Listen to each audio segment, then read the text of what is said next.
The champagne flute slipped from my brother's hand, shattering against the marble floor of the five-star restaurant. His face had gone completely white as he stared at the man sitting across from me, the same man he'd been calling a fake rich wannabe just minutes earlier. The same man whose net worth had just been announced on the evening news as exceeding $12 billion. I'd love to know which corner of the globe you're watching from. And if this story speaks to you, make sure to subscribe. Tomorrow's video is one you absolutely can't miss. Sophia, my brother Tyler whispered, his voice barely audible above the classical music playing in the background. Please tell me this is some kind of joke? But it wasn't a joke, and the look of pure shock on his face was about to become the least of his problems.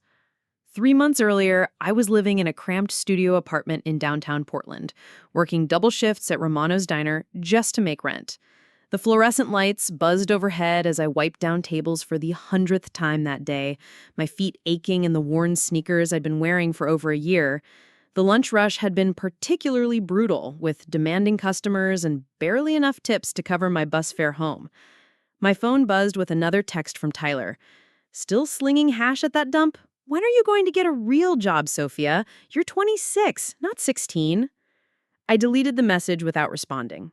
Tyler had always been the golden child in our family. Fresh out of business school with his MBA, landing a position at a prestigious consulting firm in Seattle, driving his leased BMW, and living in a downtown high-rise.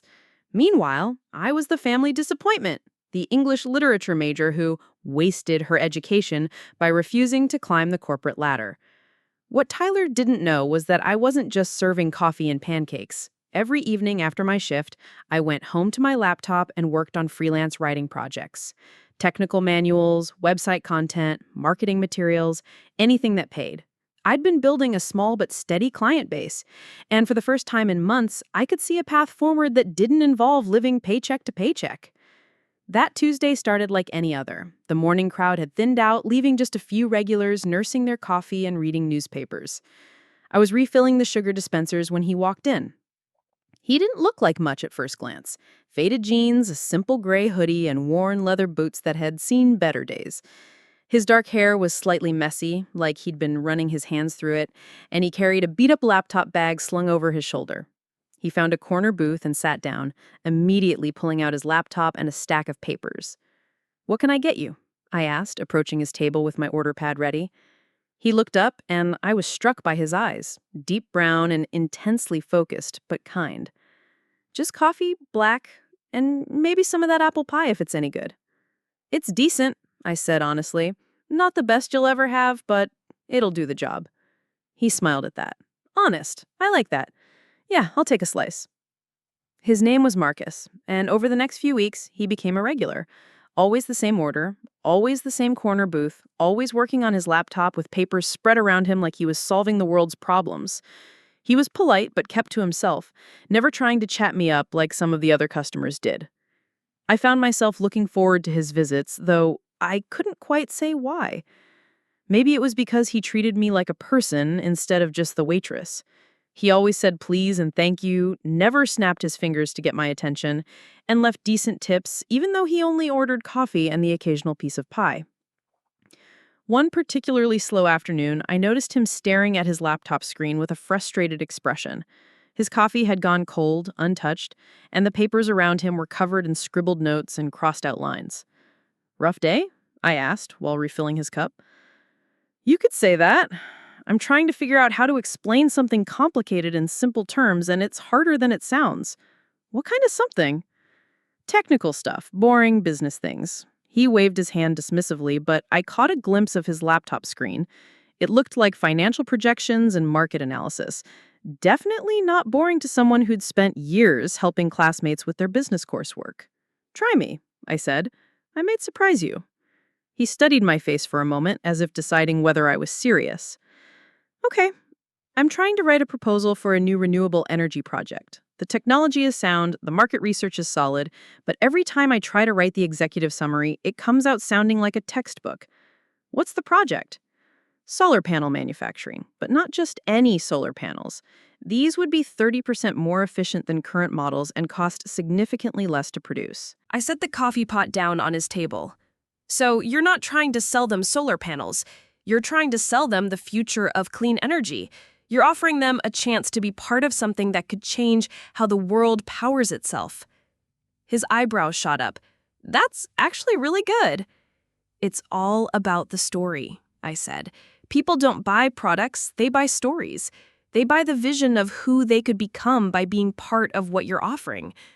We talked for another 20 minutes about his proposal, and I found myself genuinely excited about the project. Marcus wasn't just some guy trying to make a quick buck. He was passionate about creating something meaningful, something that could make a real difference. As the weeks passed, our conversations became longer and more frequent. I learned that he'd studied engineering at MIT, that he'd been working on sustainable technology projects for years, and that he had a quiet intensity about changing the world that was both inspiring and attractive. What I didn't learn was anything about his background beyond his education. He never mentioned family, never talked about where he lived or what he did when he wasn't sitting in that corner booth. He paid for everything in cash, drove a modest Honda that looked like it was at least 10 years old, and dressed like someone who shopped at discount stores. Tyler visited me one weekend, driving down from Seattle in his BMW with his perfectly styled hair and expensive suit. He insisted on taking me to dinner at the nicest restaurant in town, a place I'd never been able to afford. "You know, Sophia, I've been thinking," he said over appetizers that cost more than I made in tips on a good day. "Maybe it's time you considered making some changes. You're smart. You're attractive. You could find a guy with some real potential instead of wasting your life in that diner." "I like my life," I said, though even as the words came out, I wasn't sure how true they were anymore. "Come on. You're living in a studio apartment, working a job that teenagers do, and for what? So you can maintain some misguided sense of independence?" He leaned forward, his voice taking on the condescending tone I remembered from childhood. "I could help you get an interview at my firm. Assistant positions pay better than whatever you're making slinging coffee." "I'm building something, Tyler. I have freelance clients. I'm working toward what? Face it, sis, you're not getting any younger and you're not getting any richer. Maybe it's time to be practical. Find a nice guy with a good job, someone who can take care of you properly." The conversation left me feeling frustrated and unsettled. Was Tyler right? Was I just fooling myself, thinking I could build a meaningful career on my own terms? The next day, Marcus noticed my mood immediately. "Everything okay?" he asked as I set down his coffee with less enthusiasm than usual. "Just family stuff," I said, starting to walk away. "Want to talk about it?" I paused. Something in his tone was different. Not the casual concern of a regular customer, but genuine care. "My brother thinks I'm wasting my life." "How so?" I found myself telling him about Tyler's visit, about the pressure to find a successful man and give up on my own ambitions. Marcus listened without interrupting, occasionally nodding or asking a clarifying question. "Sounds like your brother has a pretty narrow definition of success," he said finally. Maybe he's right, though. Maybe I am just kidding myself. Marcus was quiet for a long moment, studying my face. "Can I ask you something? What do you want? Not what your brother wants for you, not what society expects. What do you actually want?" The question caught me off guard. When was the last time someone had asked me what I wanted? I want to write. I want to help people tell their stories, help businesses communicate better. I want to build something that's mine. Then build it. It's not that simple. I need to eat. I need to pay rent. So you build it while you do those things. There's no rule that says you have to choose between survival and dreams. That conversation stayed with me for days. Marcus had a way of cutting through all the noise and getting to the heart of things that I found both challenging and comforting. A few weeks later, everything changed. A lot of love and effort went into bringing this story to life. If you're enjoying it, we'd be so grateful if you'd subscribe to our channel. Now, back to where we left off. I was having one of those days where nothing went right. The coffee machine broke down during the morning rush, 2 different customers complained about orders I knew I'd gotten right, and I spilled syrup on my uniform during the lunch shift. I was wiping down tables near closing time when Marcus came in, looking more serious than usual. "We need to talk," he said, sliding into his regular booth.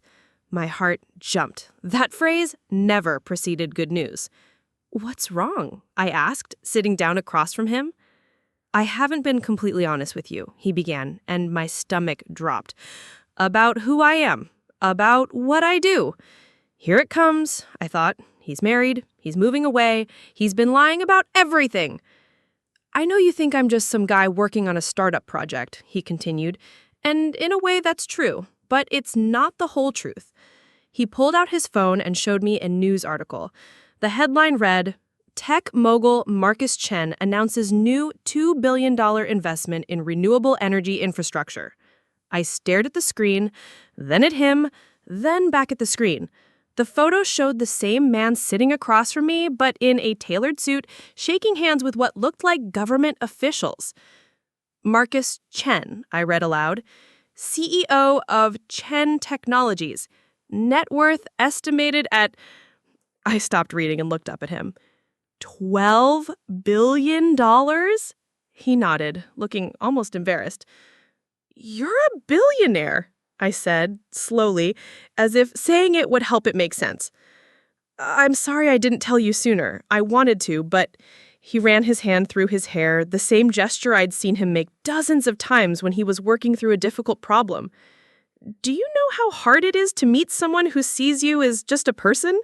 Everyone wants something when they know who I am." I sat there in stunned silence, processing this information. The modest clothes, the old Honda, the casual demeanor, all of it was real, but it was only part of the story. "The solar panel project?" I managed to ask. "100% real. I've been working on it personally for 3 years. That proposal we talked about, it's going to change how we power cities." "And you've been coming here to this diner, sitting in this booth because here I'm just Marcus, not the CEO, not the billionaire, not the guy everyone wants to network with or get favors from. Just a man who likes apple pie and honest conversation." I looked around the diner at the cracked vinyl seats, the buzzing fluorescent lights, the coffee-stained menus. You could eat anywhere in the world. "I could," he agreed, "but the pie's not bad and the company is exceptional." The way he said it, looking directly at me, made my cheeks warm. "Sophia," he said, leaning forward slightly, "I'd like to take you to dinner, somewhere nicer than this, if you're interested. And I promise to answer any questions you have about everything." I thought about Tyler's words, about finding a successful man. I thought about the irony of the situation, that I apparently found exactly what my brother thought I should be looking for, except I'd found it by not looking for it at all. "Okay," I said, "but I have one condition." "What's that?" "Next time, you tell me the truth from the beginning." He smiled, and for the first time since I'd known him, he looked completely relaxed. "Deal." Marcus picked me up that Friday evening in a sleek black Tesla that whispered to a stop outside my apartment building. Gone were the faded jeans and hoodie, replaced with a charcoal suit that probably cost more than my monthly rent. Yet somehow he still looked like the same man who'd spent weeks hunched over his laptop in a corner booth. "You clean up nice," I said, sliding into the passenger seat. "So do you." His eyes lingered on the navy dress I'd borrowed from my roommate, the only thing in either of our closets that seemed appropriate for wherever we were going. The restaurant was on the 32nd floor of a downtown high-rise, with floor-to-ceiling windows offering a panoramic view of the city lights. The maitre d' greeted Marcus by name and led us to a private table that felt like it was floating above the world. "This is incredible," I murmured, watching planes blink across the darkening sky. "The view helps with perspective," Marcus said. "When you're dealing with big decisions, sometimes you need to see the bigger picture." Over dinner, he told me his story, how he'd started his first company in his dorm room at MIT, selling it for $20 million by the time he was 25. The second company went for $200 million. The third, Chen Technologies, had grown into the empire it is today. But here's what the articles don't tell you, he said, cutting into his steak. Success at that level can be incredibly isolating. Everyone sees the money, the recognition, the influence. They don't see that you can't tell if people genuinely like you or if they're just positioning themselves for what you can do for them. Is that why you never told me? Initially, yes, but as time went on, I realized it was more than that. You challenged me to think differently about my work. You helped me see that the proposal wasn't just about technology, it was about impact. You made me better at communicating my vision. The waiter refilled our wine glasses, and Marcus continued. I've been in relationships before where women were more interested in the lifestyle than in me. Private jets, designer everything, exclusive events. The novelty wears off quickly when you realize they fell in love with a bank account. So what makes you think I'm different? He smiled. Because you haven't asked me for anything. Not once in all the conversations we've had have you tried to get something from me. You offered to help me with my proposal because you found the project interesting, not because you thought it would benefit you somehow. After dinner, we walked along the waterfront. The night air was cool, and Marcus offered me his jacket without being asked. We talked about books, about travel, about the solar project that was apparently going to revolutionize renewable energy across 3 continents. Can I ask you something personal? I said, as we paused near a bench overlooking the river. Shoot. Do you ever wish you could go back before all this success when things were simpler? Marcus was quiet for a long moment. Sometimes, but then I think about all the things I can do now that I couldn't before. The research I can fund, the jobs I can create, the problems I can help solve. The responsibility is overwhelming sometimes, but the opportunity to make a real difference, that's worth the complications. He walked me to my apartment building, and for a moment, we stood awkwardly by the entrance like teenagers after a first date. I had a really good time tonight, I said. Me too. Would you like to do this again? Yes. But, Marcus, yeah? Next time, can we go somewhere you actually enjoy, not somewhere you think will impress me? His face broke into the genuine smile I remembered from the diner. There's a food truck that makes the best Korean tacos in the city. Tuesday nights, they park outside the art museum. Perfect! Over the next month, we fell into an easy rhythm. Marcus would pick me up after my shifts, and we'd explore the city together. Food trucks, hole-in-the-wall restaurants, independent bookstores, free concerts in the park. He seemed to relish these simple pleasures, like someone rediscovering experiences he'd forgotten he enjoyed. We talked about everything, except the elephant in the room, what this relationship actually was and where it was going. I was falling for him, hard, but I couldn't shake the feeling that we were living in a bubble that would eventually burst. That bubble burst on a Saturday afternoon when Tyler called. Hey sis, I'm driving down tomorrow for lunch. There's someone I want you to meet. Someone? A friend from work. Great guy, solid prospects, drives a Porsche. I think you two would really hit it off. My stomach clenched. Tyler, I'm actually seeing someone. Oh yeah? The cook from your diner finally asks you out? No, his name is Marcus, and he's not a cook. Well, what does he do? I hesitated. Marcus and I hadn't discussed how to handle this situation. He's in technology. Technology, huh? Like tech support? IT stuff? Something like that. Listen, Sophia, I'm sure he's a nice guy, but you need to think practically here. This friend of mine, David, he's being fast-tracked for a partner. In 5 years, he'll be pulling down 7 figures easily. That's the kind of stability you should be looking for. After I hung up, I called Marcus. We have a problem. He listened while I explained about Tyler's impending visit and his attempt at matchmaking. What do you want to do? Marcus asked. I want to tell my brother to mind his own business, but I trailed off, unsure how to explain the complicated dynamics of my relationship with Tyler. But Tyler's always been successful, always been the one with the plan. And maybe part of me has always felt like I needed to prove something to him. And having a billionaire boyfriend would prove what exactly? The bluntness of the question caught me off guard. I don't know, that I'm not the failure he thinks I am? Sophia, you're not a failure. You're building something meaningful on your own terms. That takes more courage than following someone else's definition of success. Easy for you to say, you're worth $12 billion. I wasn't always, and money doesn't make you worthy of respect. Your choices do. Sunday arrived with typical Portland drizzle.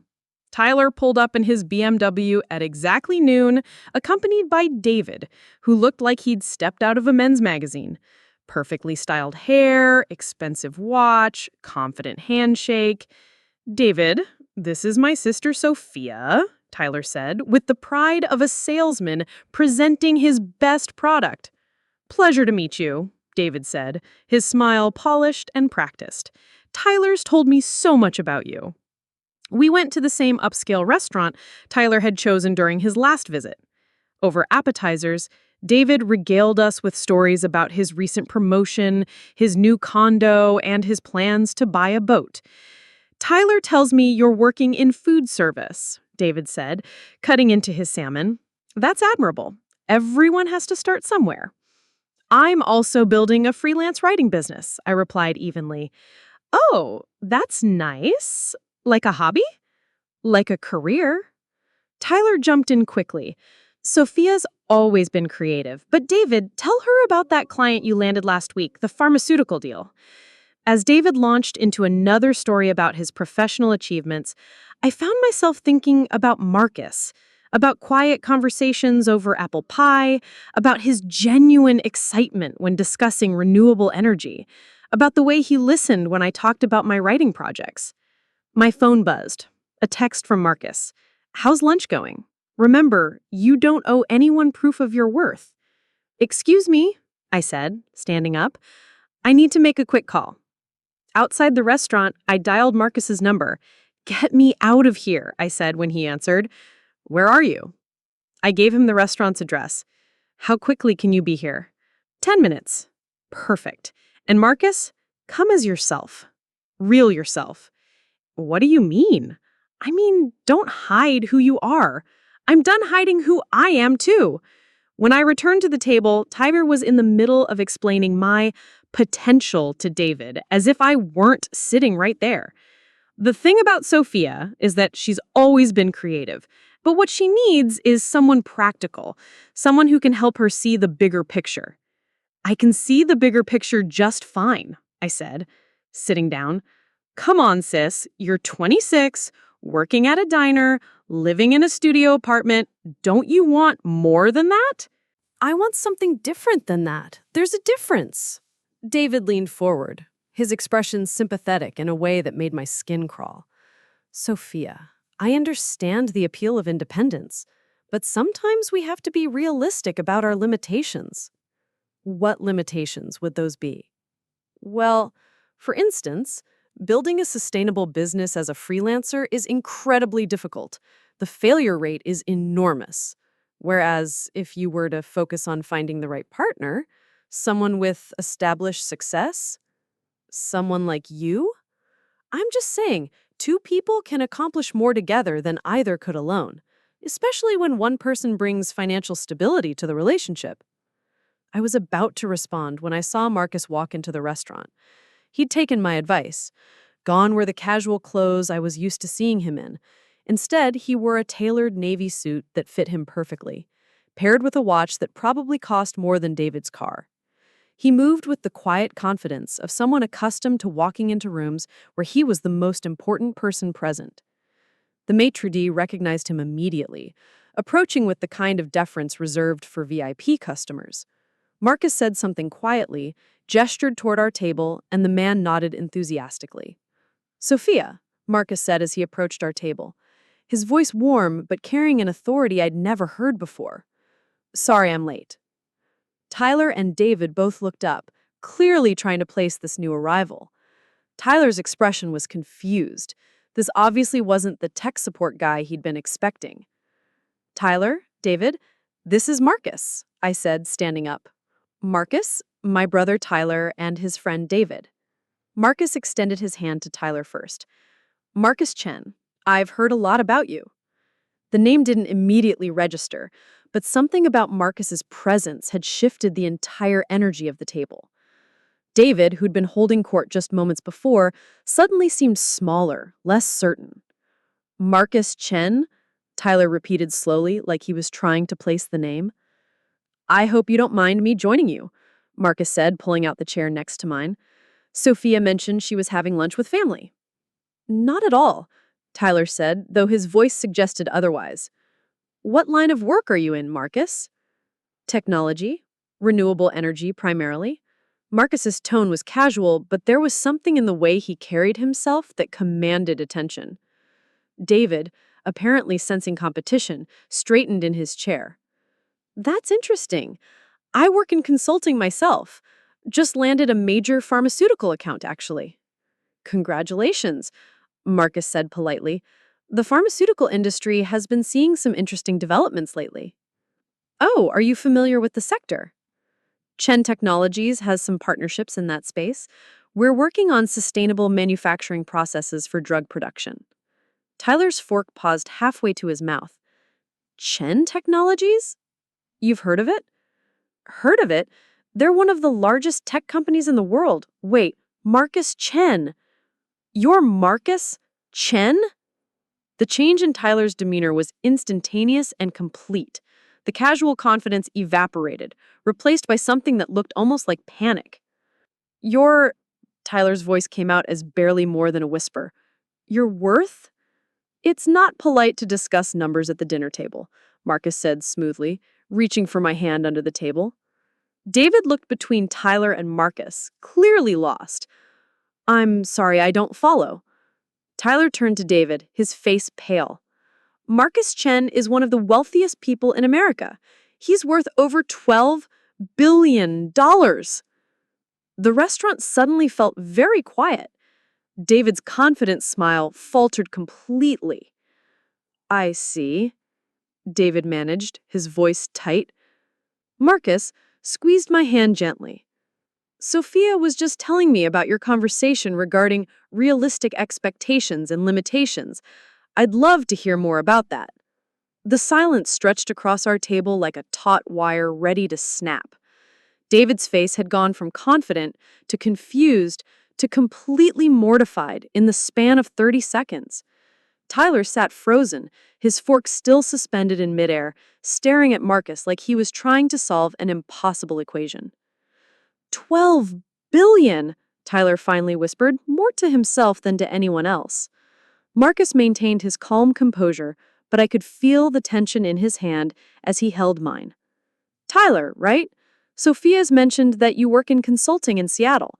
That must be rewarding work." "Yes, I mean," Tyler stammered, clearly struggling to process the situation. You're actually Marcus Chen?" "Last time I checked my driver's license," Marcus replied with a slight smile that didn't quite reach his eyes. David cleared his throat, apparently deciding that recovery was still possible. "Well, this is certainly unexpected. Marcus, I have to say, I'm familiar with your work. The sustainable manufacturing initiative you launched last year was brilliant." "Thank you," Marcus said politely, but his attention remained focused on Tyler, who was still staring like he'd seen a ghost. "Tyler," I said gently, "are you okay?" My brother blinked several times, as if waking up from a dream. "Sophia, when did you—" He trailed off, unable to form a complete sentence.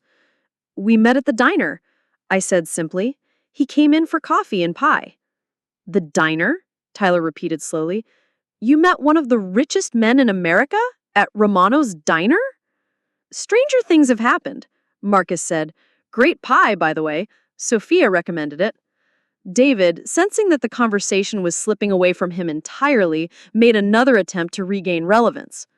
Marcus, I'd love to discuss some potential consulting opportunities. My firm has extensive experience in market analysis and strategic planning.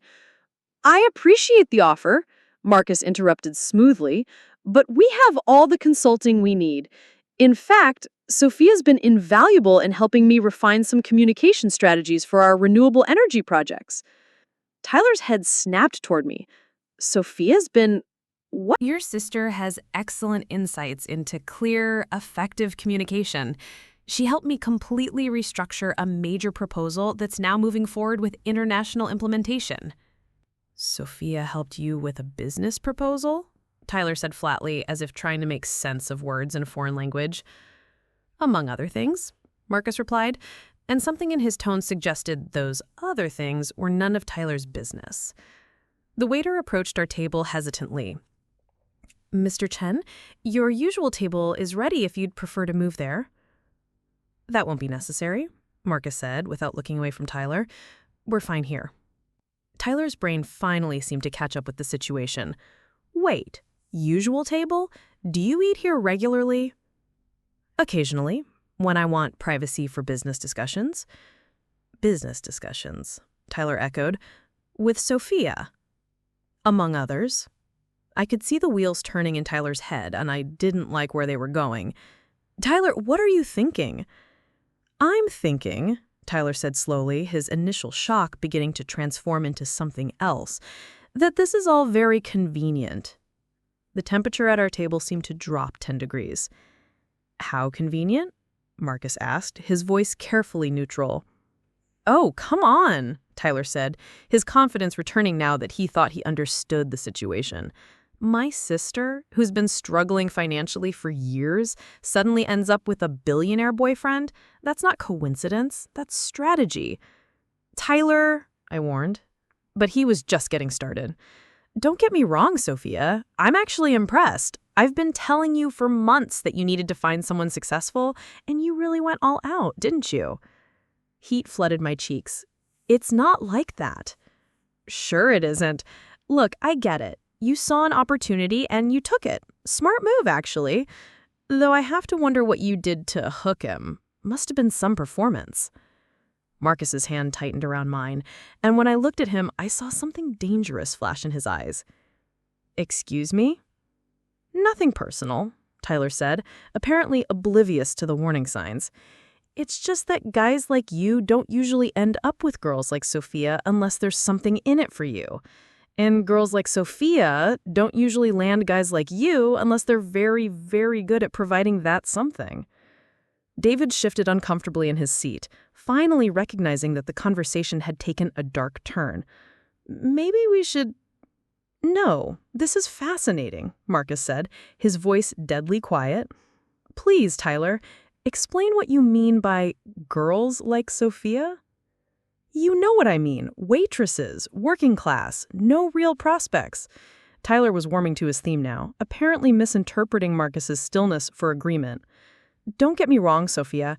I'm actually impressed. I've been telling you for months that you needed to find someone successful, and you really went all out, didn't you? Heat flooded my cheeks. It's not like that. Sure it isn't. Look, I get it. You saw an opportunity and you took it. Smart move, actually. Though I have to wonder what you did to hook him. Must have been some performance. Marcus's hand tightened around mine, and when I looked at him, I saw something dangerous flash in his eyes. Excuse me? Nothing personal, Tyler said, apparently oblivious to the warning signs. It's just that guys like you don't usually end up with girls like Sophia unless there's something in it for you. And girls like Sophia don't usually land guys like you unless they're very, very good at providing that something. David shifted uncomfortably in his seat, finally recognizing that the conversation had taken a dark turn. Maybe we should... No, this is fascinating, Marcus said, his voice deadly quiet. Please, Tyler, explain what you mean by girls like Sophia? You know what I mean. Waitresses, working class, no real prospects. Tyler was warming to his theme now, apparently mistaking Marcus's stillness for agreement. Don't get me wrong, Sophia. I'm actually impressed. I've been telling you for months that you needed to find someone successful, and you really went all out, didn't you? Marcus released my hand and leaned forward slightly. When he spoke, his voice was conversational, almost friendly, but there was steel underneath it. Let me make sure I understand your position, Tyler. You believe my sister pursued me for financial gain. Well, yeah, obviously.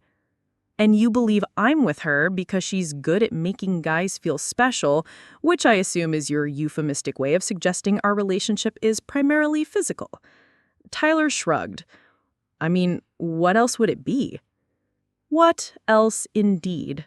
Marcus sat back in his chair, and I realized that somewhere in the last 30 seconds, he'd shifted from casual boyfriend to CEO. The change was subtle, but unmistakable.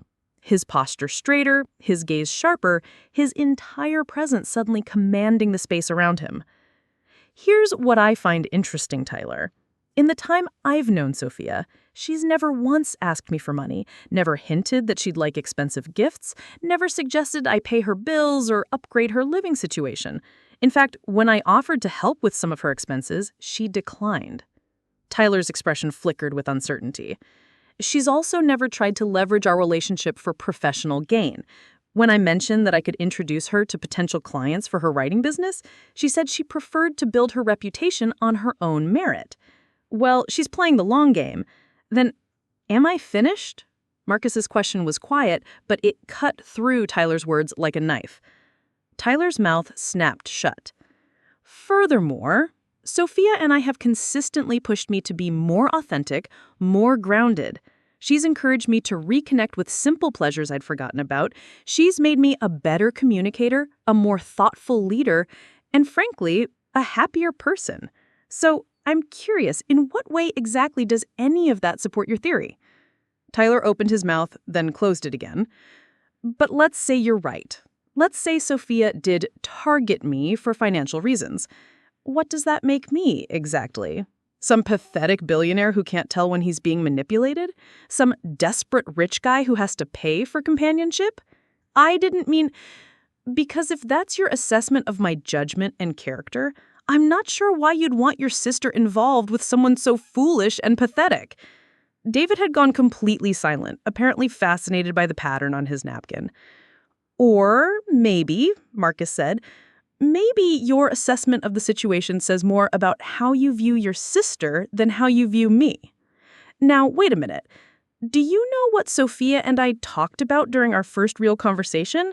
We talked about storytelling, about how people don't buy products, they buy visions of who they could become. It was insightful, creative, and it fundamentally changed how I approached a multi-billion-dollar project. He paused to take a sip of water, letting that sink in. Do you know what we talked about last week? The ethics of wealth distribution, and whether successful companies have obligations beyond profit maximization. She challenged assumptions I'd never questioned and offered perspectives I'd never considered. Tyler was looking increasingly uncomfortable. And do you know what we talked about yesterday? Her concerns about meeting you today because she was afraid you'd judge our relationship based on superficial factors rather than genuine compatibility. The words hung in the air like an indictment. It turns out she was right to be concerned. Tyler's face was flushed now, whether from embarrassment or anger, I couldn't tell. Look, I'm just trying to look out for my sister. By insulting her character and intelligence? By being realistic about what? About the fact that your sister is smart, talented, principled, and capable of building meaningful relationships based on mutual respect and genuine affection? Marcus's voice had grown colder with each word. Forgive me, but I fail to see how any of that requires your protection. Tyler turned to me, his expression a mixture of frustration and desperation. Sophia, you can't seriously tell me you didn't know who he was when you met him. I had no idea, I said quietly. Come on. Tyler, I didn't even know his last name until 3 weeks ago. That's impossible. You had to have researched him, looked him up online. I don't spend my time Googling customers from the diner. Marcus smiled at that, the first genuine warmth he had shown since Tyler's accusations began. She really didn't. In fact, when I finally told her who I was, she was more concerned about whether I'd been lying to her than excited about the money. "See?" said Tyler, seizing on this as if it proved his point. "She was upset about the money aspect. That proves she cares about—" "She was upset that I hadn't been honest with her," Marcus corrected. "She was concerned about trust in our relationship, not disappointed about missing opportunities for financial gain." Tyler fell silent, apparently finally recognizing that every argument he made was digging him deeper into a hole. David, meanwhile, looked like he wanted to disappear entirely. The confident man who'd been lecturing me about realistic expectations 20 minutes earlier now seemed to be questioning every life choice that had brought him to this moment. "Tyler," I said finally, "I need you to understand something. I didn't fall for Marcus because he's wealthy. I fell for him despite his wealth because it complicated everything. I fell for him because he's kind, because he's passionate about making the world better, and because he sees me as an equal partner, not as someone who needs to be managed or fixed." "Sophia, I'm not finished." My voice was steady, but I could feel years of frustration and hurt behind it. "You've spent my entire adult life treating me like I'm incapable of making good decisions, like I'm some naive child who needs your guidance to navigate the world. But I've been building something meaningful on my own terms, and I've found someone who respects and supports that journey." I stood up, Marcus rising with me. "The fact that you immediately assumed the worst about both of us says everything about your character and nothing about ours." Tyler stared up at me, apparently shocked by my directness. "Marcus," I said, turning to the man beside me, "I think we're done here." "Agreed." Marcus pulled out his wallet and placed several bills on the table, enough to cover everyone's meals plus a generous tip. "Tyler, David, enjoy the rest of your lunch." As we walked toward the exit, Tyler's voice followed us. "Sophia, wait, I'm sorry, I didn't mean—" I didn't turn around. I was done with Tyler's apologies that always seemed to come after the damage was already done. Outside the restaurant, Marcus wrapped his arm around my shoulders as we walked toward his car. "You okay?" he asked gently. "I'm better than okay," I said, and realized it was true. For the first time in my life, I feel like I stood up for myself with Tyler. "Good. You shouldn't have to tolerate that from anyone, family or otherwise." "I'm sorry about what he said. About both of us." Marcus stopped walking and turned to face me. "Sophia, you have nothing to apologize for. Your brother's behavior reflects his issues, not yours.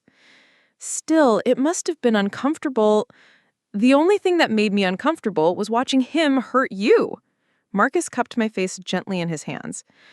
"I've dealt with gold diggers, believe me. I know what they look like, how they behave, what they want.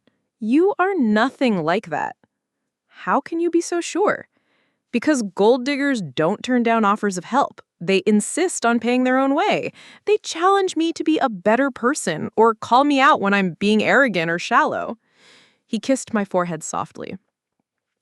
"And they definitely don't fall in love with someone they think is broke and works on a laptop in diners." The word love hung between us, unplanned but undeniable. "Is that what this is?" I asked quietly. "I don't know about you, but I've never felt anything like this, and it has absolutely nothing to do with money, and everything to do with the fact that you make me want to be the best version of myself." Standing there on the sidewalk with the afternoon sun breaking through Portland's perpetual clouds, I realized that Tyler had been right about one thing. I had found exactly what I needed. It just wasn't what he thought I'd been looking for. 6 months later, I was standing in the bathroom of Seattle's most exclusive country club, staring at the reflection in an ornate gold-framed mirror. The woman looking back at me wore a stunning emerald dress that Marcus had insisted on buying for the occasion, though I'd finally learned to accept his gifts without feeling guilty about them. Tonight was the annual Pacific Northwest Business Leaders Gala, and Marcus was receiving an award for innovation in sustainable technology. More importantly, it was the first time I'd see Tyler since that disastrous lunch at the restaurant. You look beautiful, Marcus said when I emerged from the bathroom. He was adjusting his black bow tie, looking every inch the billionaire CEO in his perfectly tailored tuxedo. I look terrified, I corrected.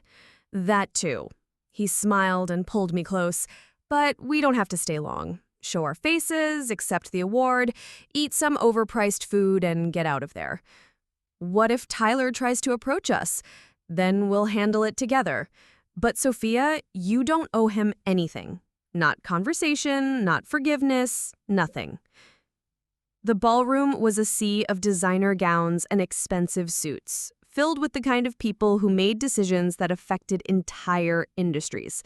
6 months ago, the thought of being in a room like this would have intimidated me beyond belief. But now, with Marcus's hand in mine and my own growing confidence in my writing business, I felt like I belonged here. My freelance work had exploded after word got out that I was working with Chen Technologies. Marcus had been careful to ensure I earned every opportunity. No handouts, no special treatment, but his endorsement had opened doors I never could have accessed on my own.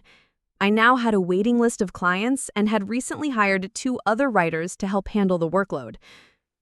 Marcus Chen, a distinguished older man, approached us with arms outstretched. "Congratulations on the award. Well deserved." "Thank you, Senator Morrison. I'd like you to meet Sophia Bennett, my partner." Partner? The word still gave me butterflies. We'd made things official 3 months ago, though we'd been inseparable since the day Tyler showed his true colors. "Miss Bennett, pleasure to meet you. I understand you're the communications strategist behind Marcus's latest presentation to the UN Environmental Council." "I helped with some of the messaging," I said modestly. "Don't let her downplay it," Marcus interjected. "Sophia completely revolutionized how we talk about sustainable technology adoption in developing nations. The presentation was a massive success because of her insights." As Senator Morrison launched into a discussion about environmental policy, I spotted a familiar figure across the room. Tyler stood near the bar, looking uncomfortable in a rented tuxedo that didn't quite fit properly. Next to him was a woman I didn't recognize. Blonde, beautiful, and wearing enough diamonds to blind a small aircraft. "Excuse me," I murmured to Marcus during a lull in the conversation. "I'll be right back." "Where are you?" Marcus followed my gaze, and his expression hardened. "Want me to come with you?" "No, this is something I need to do alone." Tyler saw me approaching and visibly tensed. The woman beside him looked me up and down with barely concealed curiosity. "Hello, Tyler." "Sophia, you look... Wow. You look incredible." "Thank you. How are you?" "I'm good. Great, actually." He gestured to the woman beside him. "This is Victoria. Victoria, my sister, Sophia." Victoria extended a perfectly manicured hand. "So, you're the famous sister. Tyler's told me so much about you." I wondered what version of events Tyler had shared, but decided I didn't really want to know. "Are you enjoying the evening?" I asked politely. "It's quite the event," Tyler said, glancing around nervously. "Very impressive. I have to admit I never expected to be at something like this." "How did you get tickets?" Tyler's face reddened slightly. "Actually, I asked around about whether Marcus might be attending any public events. When I heard about tonight, I thought it might be a chance to talk to you. To apologize properly." I studied my brother's face. The arrogance that had been so prominent 6 months ago was gone, replaced with something that looked almost like humility. "Apologize for what specifically?" "For everything I said at that lunch. For the assumptions I made about you and Marcus. For treating you like you couldn't make your own decisions." He paused, struggling with the words. "For being a terrible brother." Victoria shifted uncomfortably beside him, and I could tell this conversation had probably been her idea as much as his. "Tyler, you bought expensive tickets to a charity gala just to apologize to me?" "I've been calling you for months, Sophia. You won't return my calls. You won't answer my texts. I was desperate." "It was true. I'd been avoiding Tyler completely since that day at the restaurant. Part of me had been too angry to talk to him, but if I'm being honest, part of me had also been too hurt. "What changed?" I asked. "6 months ago, you were convinced I was a gold digger who had somehow manipulated a billionaire. Now you want to apologize?" Tyler looked down at his shoes. "I did some research after that lunch, about Marcus, about his companies, about the kind of person he is. And I realized that someone like him doesn't get fooled by anyone. If he's with you, it's because he wants to be with you, not because you tricked him into it." It wasn't the most flattering way to phrase it, but it was progress. "I also realized," Tyler continued, "that's the way I talked about you that day. It was awful. You're my sister, and I should have been proud of you for building something with such an incredible person. Instead, I immediately assumed the worst." "Why did you assume the worst?" Tyler was quiet for a long moment. "Because I've always been jealous of you." The confession caught me completely off guard. "Jealous? Of what?" "Of everything. Your creativity, your independence, your willingness to take risks. You've always followed your own path, even when people told you it was impossible. I've always played it safe, followed the rules, done what was expected." He gestured around the elegant ballroom. "Look where your path led you. And look where mine led me. Buying tickets I can't afford to crash a party just to get 5 minutes with my sister." Victoria placed a supportive hand on Tyler's arm, and I realized this conversation had probably been her idea as much as his. "Tyler, you have a successful career, a nice life. I have a predictable life. There's a difference." He looked up at me, and for the first time in years, I saw my little brother instead of the arrogant know-it-all he had become. "You took a chance on something real, something meaningful. I've been so focused on looking successful that I forgot to actually live." Before I could respond, Marcus appeared at my side. His presence was subtle but protective, and I could tell he'd been watching the conversation from across the room. "Tyler," Marcus said, with polite coolness. Marcus, congratulations on your award. "Thank you." An awkward silence settled over our small group. Victoria looked like she wanted to be anywhere else on Earth. "Marcus," Tyler said finally, "I owe you an apology as well. What I said about you and Sophia was inexcusable." "Yes, it was." Tyler winced at the blunt response, but Marcus wasn't finished. "But more importantly, what you said about Sophia was unforgivable. She's one of the most ethical, principled people I've ever met. And the fact that you couldn't see that says everything about your judgment and nothing about her character." "You're right. Completely right." "I know I am." Marcus's voice was firm but not cruel. "The question is whether you've actually learned from this experience, or whether you're just sorry because you realized who I am." Tyler straightened his shoulders. "I learned that I don't know my sister as well as I thought I did, that she's stronger and smarter than I ever gave her credit for, and that she doesn't need me to protect her or guide her, she needs me to support her." Marcus studied Tyler's face for a moment, then glanced at me. "It's your call." I looked at my brother, really looked at him. The arrogance was gone, replaced with genuine remorse and something that might have been personal growth. It didn't erase the hurt from 6 months ago, but it was a start. "Tyler, I accept your apology, but things can't go back to the way they were. I understand. If we're going to rebuild our relationship, it has to be on equal terms. No more condescending advice about my life choices. No more assumptions about what I need or want. Deal. And you have to accept that Marcus and I are partners in every sense of the word. Not because he's wealthy, but because we love each other and we're building something together." Tyler nodded emphatically. "I get it now. I really do." Victoria, who had been silent throughout this exchange, finally spoke up. "Tyler has been talking about this conversation for weeks.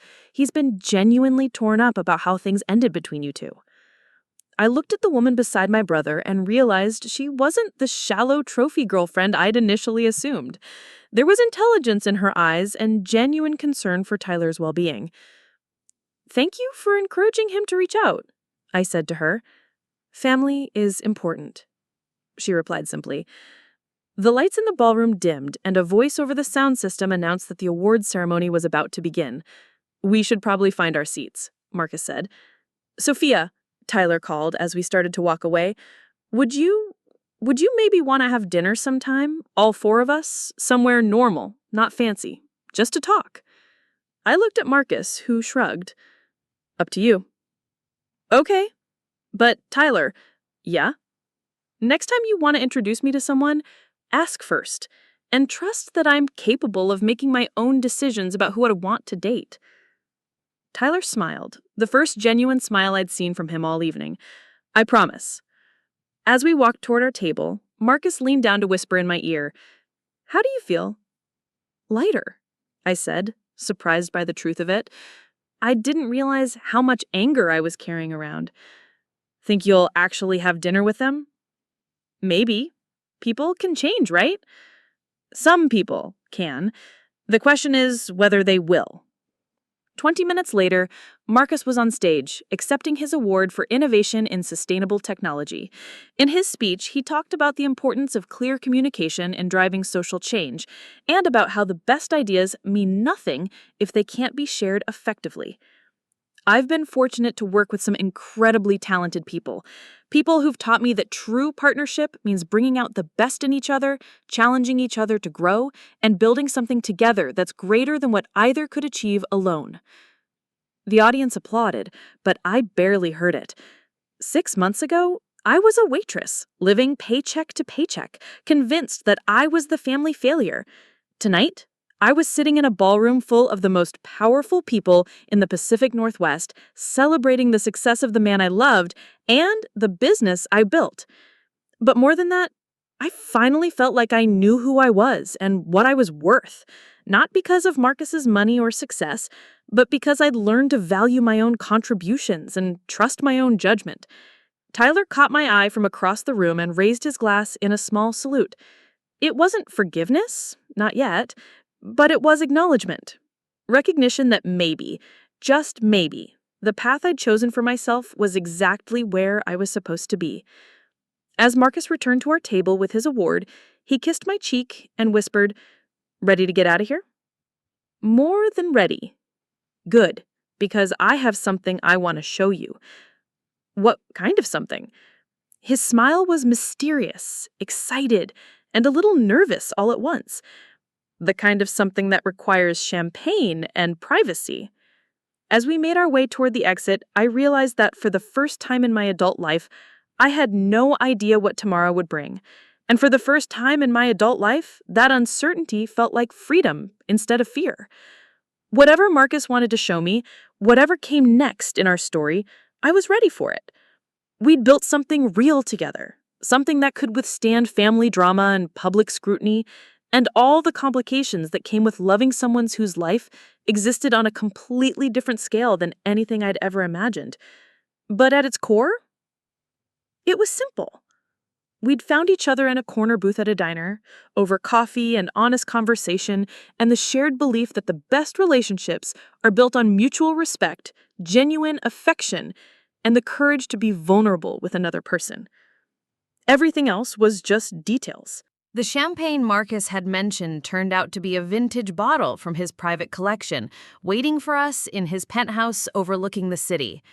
But it wasn't the expensive wine or the breathtaking view that made my heart race. It was the way Marcus kept fidgeting with something in his jacket pocket as we rode the elevator to his floor. "You're making me nervous," I said as we stepped into his apartment. Good nervous or bad nervous? Uncertain nervousness. "What's going on, Marcus?" He led me to the floor-to-ceiling windows that dominated the living room. The city sparkled below us like a constellation of possibilities, and for a moment we stood in comfortable silence, his arm around my waist. "Do you remember what you said to me that first night we had dinner?" he asked finally. You'll have to be more specific. I said a lot of things. You said that people don't buy products, they buy stories. They buy the vision of who they could become. I remember. That conversation changed everything for me. Not just professionally, but personally. He turned to face me, his expression serious but warm. You helped me see that I'd been selling the wrong story about my own life. What do you mean? I had convinced myself that my wealth and success were obstacles to genuine connection, that anyone who got close to me would only see the money, the lifestyle, the status. He reached into his jacket pocket and pulled out a small velvet box. But you taught me that the right person would see past all of that to who I actually am underneath. My breath caught in my throat. Marcus? Sophia Bennett, he said, dropping to one knee right there in front of the window. You've made me a better man, a better leader, and a happier person than I ever thought possible. Will you marry me? The ring was stunning. A classic solitaire diamond that caught the city lights and threw rainbows across the walls. But what took my breath away wasn't the ring itself. It was the look on Marcus's face. Vulnerable, hopeful, and completely certain all at once. Yes, I whispered. Then louder, yes, of course, yes! He slipped the ring onto my finger with trembling hands, then stood up and kissed me like the world was ending and beginning at the same time. I love you, he murmured against my lips. I love your strength, your independence, your refusal to let anyone define your worth for you.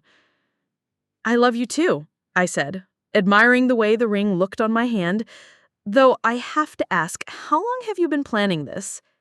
About 3 months. Ever since the day you stood up to Tyler at that restaurant and I realized I wanted to spend the rest of my life watching you refuse to let anyone diminish you. We spent the next hour on his couch making plans and dreaming about our future.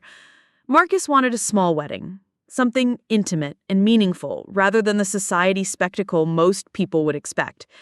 I wanted to finish building my communications firm before we got married, to prove to myself that I could create something significant entirely on my own merit.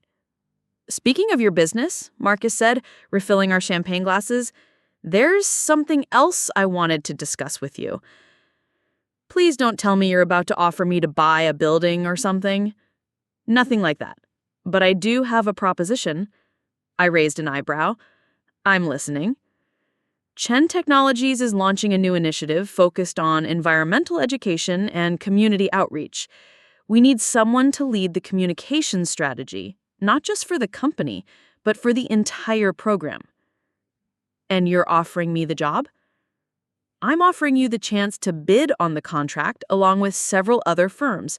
No special treatment, no inside information, just a fair competition for what could be the biggest communications project in sustainable technology history. I stared at him. How big are we talking? $50 million budget over 3 years? International scope? The chance to literally change how the world talks about climate action? Marcus, that's enormous. It's also the kind of project that could establish your firm as a major player in corporate communications, if you win the contract.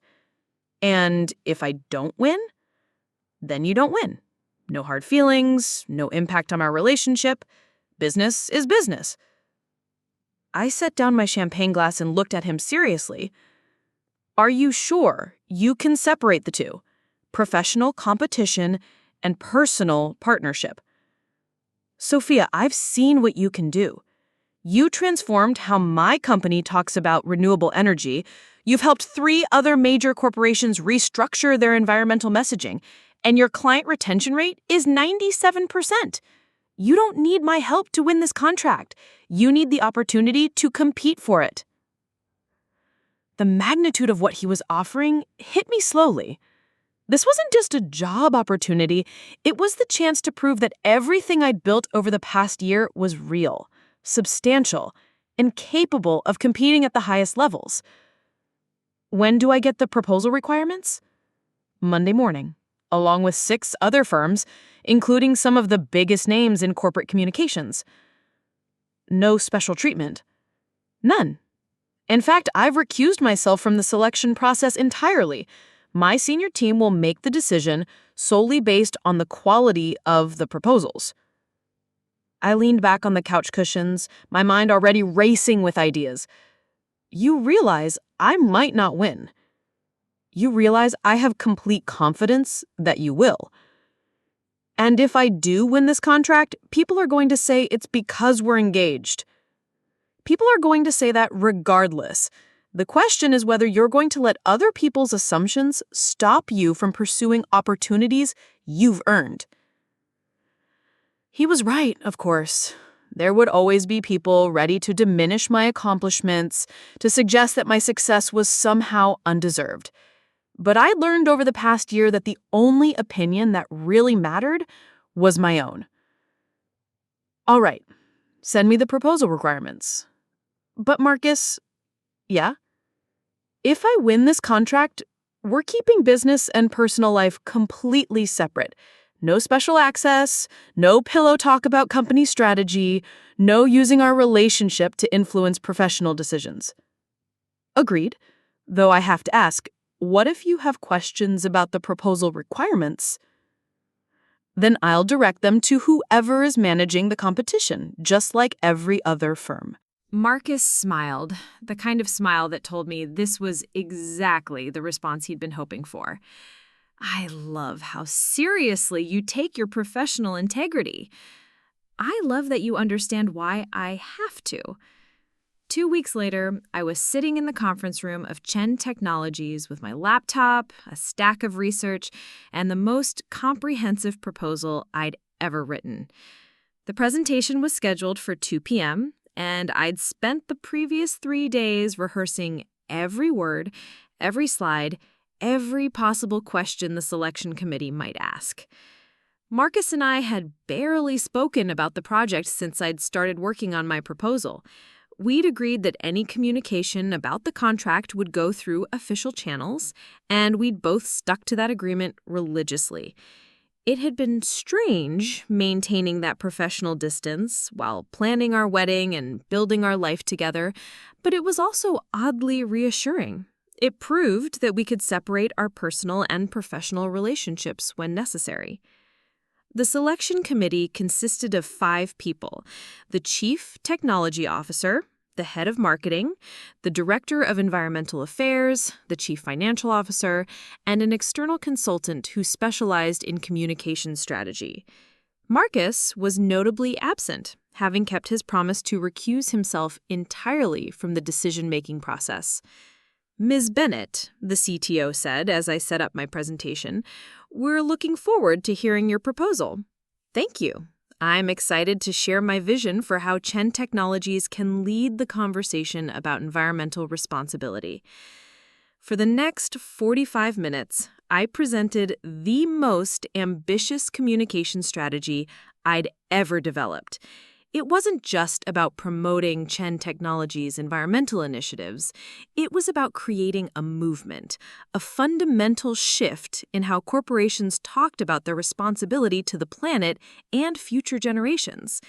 I proposed a 3-tiered approach: internal culture change to ensure every employee understood and embraced environmental responsibility, external communications that positioned Chen Technologies as a thought leader rather than just a product manufacturer, and community engagement programs that brought environmental education directly to schools, community centers, and local organizations around the world. The questions that followed were tough, probing, and exactly what I'd expected from a committee tasked with making a $50 million decision. They asked about scalability, measurable outcomes, crisis management, and competitive positioning. I answered each question with confidence, drawing on the research I'd conducted and the experience I'd gained working with environmental organizations over the past year. "Thank you, Ms. Bennett," the CFO said when we'd finished. "We'll be making our decision by the end of the week." Walking out of that conference room felt like stepping off a roller coaster. I was exhilarated, exhausted, and completely uncertain about the outcome. But I was also proud. Regardless of whether I won the contract, I'd just delivered the best professional presentation of my life. Marcus was waiting for me in the lobby, trying to look casual while clearly being anything but. "How did it go?" he asked as we walked to his car. "I have no idea. I think I did well, but the other firms are probably just as qualified as I am. Probably more qualified, at least on paper." I stopped walking. "More qualified? Sophia, you're competing against firms that have been around for decades, with hundreds of employees and client lists that read like a who's who of Fortune 500 companies." "Thanks for the pep talk," I said dryly. "I'm not finished. You're also competing as someone who understands environmental issues on a personal level, who's built a business based on authentic communication rather than corporate spin, and who's proven she can take complex technical concepts and make them accessible to everyday people. You really think I have a chance?" "I think you have something the other firms don't have." "What's that?" "Passion. When you talk about environmental responsibility, it's not just a client account to you. It's something you genuinely believe in, something you want to see succeed." That Friday afternoon, I was working in my home office when my phone rang. The caller ID showed Chen Technologies' main number. "Sophia Bennett speaking. This is Jennifer Walsh, Chief Technology Officer at Chen Technologies. Do you have a moment to speak?" My heart started racing. "Of course. I'm calling to inform you that the selection committee has made our decision regarding the environmental communications contract." I held my breath. "We were impressed with all of the proposals we received, but yours stood out for its innovative approach and comprehensive understanding of both the technical and human elements of environmental communication." "Does that mean—" "Congratulations, Ms. Bennett. The contract is yours if you want it." I sat in stunned silence for a moment, then managed to say, Yes, I absolutely want it." "Excellent. We'll have contracts ready for your review by Monday morning. Welcome to the team." After I hung up, I sat in my office for several minutes, staring at my phone and trying to process what had just happened. I'd won. Not because of my relationship with Marcus, not because of any special treatment, but because my proposal had been the best one submitted. When Marcus came home that evening, I was sitting on the couch with a bottle of wine and 2 glasses, trying to look nonchalant. "Good day?" he asked, loosening his tie. "The best. How was yours?" "Productive. Jenny Walsh mentioned they'd finished the selection process for the environmental communications contract." "Oh, any idea who won?" "I believe they selected a small but innovative firm run by someone with exceptional qualifications and a proven track record of results." "That's very diplomatic." "I try to be professional in all my business dealings, even when those business dealings involve your fiancé. Especially then." He smiled and pulled me close. "Congratulations, by the way. You earned this." "I know I did," I said, and realized that for the first time in my life, I truly believed it. As we celebrated with wine and takeout from our favorite Korean taco truck, I thought about the journey that had brought us to this moment. A year ago, I was a waitress, convinced that I was the family failure. Tonight, I was the owner of a growing communications firm, engaged to a man who saw me as an equal partner and about to embark on the biggest professional challenge of my life. The irony wasn't lost on me that Tyler had been right about one thing. I had found exactly what I needed. It just wasn't what either of us had expected me to be looking for. "What are you thinking about?" Marcus asked, noticing my contemplative mood. "Just how different everything is now compared to a year ago." "Different how?" "A year ago, I was worried about making a rent. Tonight, I'm planning our wedding and strategizing how to change global environmental communications." "Any regrets?" I looked around Marcus's penthouse, our penthouse now, really, then at the engagement ring that still made me do a double take every time I saw it, then at the man who'd somehow seen past his billions of dollars and my uniform to find something real and lasting. Not a single one, I said. Though I do think we should invite Tyler and Victoria to the engagement party. Really? Really? Family is complicated, but it's still family. And besides, I smiled, thinking about the look on Tyler's face when he learned about my new contract. I want him to see exactly how far his little sister has come. The notification on my phone buzzed as I was reviewing quarterly reports in my downtown Portland office. Chen Technology stock hits all-time high following environmental initiative success. I smiled, knowing that the numbers reflected not just Marcus's vision, but the communication strategies my team had developed over the past 18 months. My company, Bennett Communications, now occupied an entire floor of a sleek office building with 12 full-time employees and a client waiting list that stretched months ahead. The studio apartment and diner uniform felt like someone else's life entirely. Sophia, my assistant, knocked on my office door. Your 3 o'clock is here. Tyler walked in.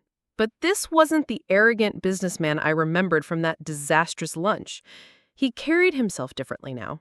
Less swagger, more genuine confidence. He was also accompanied by a woman I didn't recognize. Hey, sis.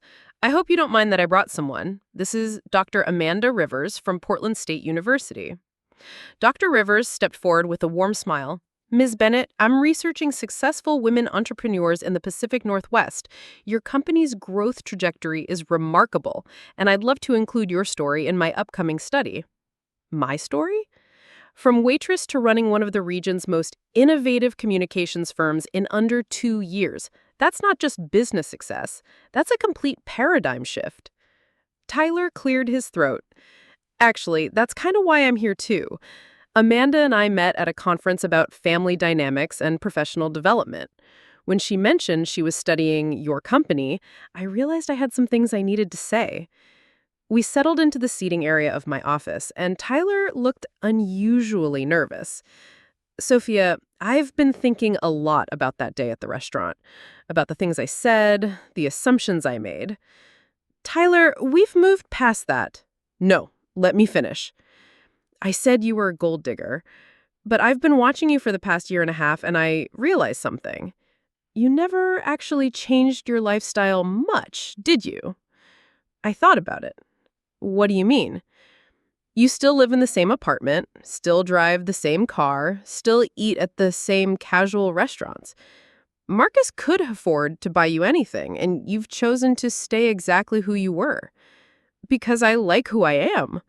Exactly. Tyler leaned forward. A real gold digger would have immediately upgraded everything. New car, expensive clothes, fancy apartment. But you didn't. You used the stability of your relationship to build something of your own. Dr. Rivers was taking notes, clearly fascinated by this family dynamic. There's something else, Tyler continued. I called Marcus last week. My eyebrows shut up. You did? I wanted to ask him something that's been bothering me. I asked him if you'd ever, even once, asked him for money or expensive gifts. And he said the opposite was true. That you consistently refuse his offers to help financially, that you insist on paying your own way whenever possible, and that you've never even asked him to use his connections to help your business. Tyler pulled out his phone and showed me a text message thread. Look at this. Marcus sent me screenshots of your text conversations from last month. I leaned over to read. Marcus, please don't mention to potential clients that we're married. I want them to hire Bennett Communications based on our work, not our relationship. If they find out later, fine, but it can't be part of the pitch. He also showed me this one. Tyler scrolled down. You turned down his offer to invest in your company expansion. Because I wanted to prove I could do it independently. Right. And you did. You secured funding from 3 different investors, none of whom had any connection to Marcus or Chen Technologies. Dr. Rivers looked up from her notes. That's actually quite unusual. Most entrepreneurs would leverage every connection available to them. Which brings me to why I'm really here, Tyler said. Sophia, I owe you more than an apology. I owe you acknowledgement that you were right and I was completely wrong about what success looks like. He stood up and walked to my office window, looking out at the city below. I spent my entire 20s climbing corporate ladders, accumulating status symbols, measuring my worth by my salary and job title, and you know what I have to show for it? A nice apartment I'm never home to enjoy, a car payment that eats up half my disposable income, and a job that pays well, but doesn't actually mean anything to me. Tyler turned back to face me.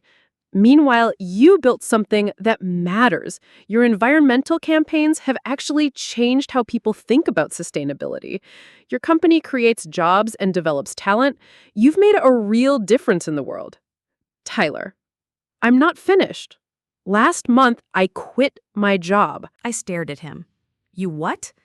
I'm starting my own consulting firm, focused on helping companies develop authentic corporate culture instead of just maximizing profits. And I'm modeling it after what you've built, prioritizing meaningful work over maximum revenue. Dr. Rivers was scribbling notes frantically. The irony, Tyler continued, is that everything I criticized you for, following your passion, taking risks, refusing to compromise your values for financial security, those are exactly the qualities that led to your success. What about Victoria? I asked. Tyler smiled, the first genuinely happy expression I'd seen from him in years. She's amazing. And do you know what she said when I told her I was leaving my corporate job to start something meaningful? She said it was about time I started acting like the man she fell in love with, instead of the man I thought I was supposed to be. My phone rang and Marcus's name appeared on the screen.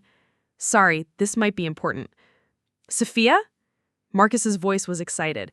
Turn on Channel 8 News right now! I grabbed the remote and flipped to the local news station. The anchor was in the middle of a story about environmental initiatives. Bennett Communications, a Portland-based firm founded by local entrepreneur Sophia Bennett, has been selected to lead the communications strategy for the Pacific Northwest Climate Action Alliance, a coalition of 50 major corporations committed to carbon neutrality by 2030. I sat down heavily, staring at the screen. The contract, valued at over $20 million over 3 years, represents one of the largest environmental communications projects in regional history. Tyler was grinning. Did you know about this? I knew we were in the running, but I was still processing what I'd just heard. $20 million, my little communications firm that had started with me working alone in my studio apartment. Dr. Rivers was practically vibrating with excitement. This is incredible! Ms. Bennett, you've gone from individual freelancer to major regional contractor in less than 2 years. This is exactly the kind of entrepreneurial success story my research is designed to highlight. My phone buzzed with a text from Marcus. Congratulations, Mrs. Soon-to-be CEO of a major firm. Dinner tonight to celebrate? I looked around my office, at Tyler beaming with genuine pride, at Dr. Rivers documenting what she clearly considered a significant business achievement, at the team of talented people I'd hired working at their desks beyond the glass walls. Tyler, I said suddenly, remember what you said at that restaurant about me needing to find a successful man who could take care of me? Unfortunately, yes. You were right about one thing. I did need to find someone successful, but not to take care of me, to inspire me to believe I could be successful too. Tyler nodded slowly. Marcus didn't make you successful. He just helped you see that you already had everything you needed to become successful. Exactly. Dr. Rivers closed her notebook. Ms. Bennett, I have to say this has been one of the most illuminating interviews I've conducted. The relationship between personal confidence and professional achievement, the role of supportive partnerships in entrepreneurial success, your story touches on so many important themes. After they left, I sat alone in my office, looking at the city skyline and thinking about the incredible journey that had brought me here. In a few hours, Marcus and I would celebrate this latest milestone. Tomorrow, I'd start planning how to manage a contract that would triple my company's size. But right now, I was thinking about Tyler's transformation, about how he'd gone from dismissing my choices to modeling his own career after mine, about how Dr. Rivers saw my story as an example of entrepreneurial success worth studying and sharing. Most of all, I was thinking about the waitress who'd served coffee to a quiet man in a corner booth, never imagining that conversation would lead to building something that could influence environmental policy across an entire region. My phone buzzed with messages from my team, from clients, from friends who'd seen the news, but the one that made me smile was from Tyler.